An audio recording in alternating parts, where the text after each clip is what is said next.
Hello and welcome to EGW Writings Tech Tips. I'm your host, Daryl Thompson. We're continuing our series on the EGW Writings 2 app on my iPad, learning how to use all the features.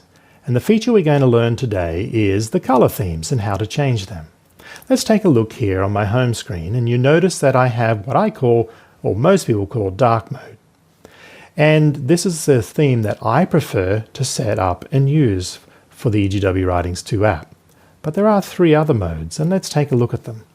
If you tap the little sandwich icon on the top right-hand corner and then tap on Settings, right at the very top you can see the color theme for the interface, and I've set it to dark.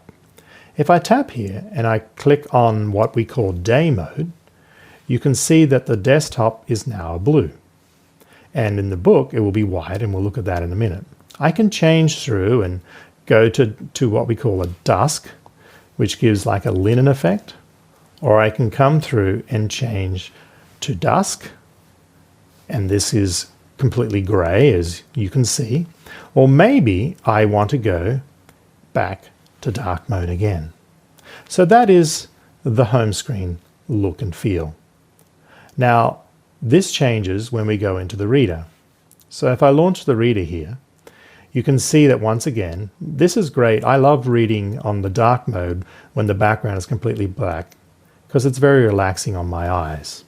But maybe you prefer to have it on like a linen effect.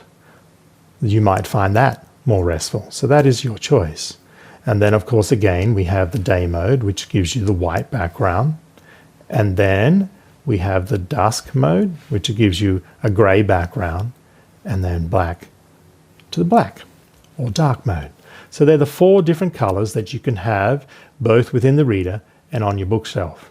So in summary, remember we had 4 color modes. What were they? Well, you're on dark, dusk, day, and dawn. Whatever mode that you prefer, you can go into the settings and set it. Thank you for tuning in to another tech tip. I hope this background color theme mode change has been a helpful one for you. And remember, always love God, and He will take care of you. Have a blessed day.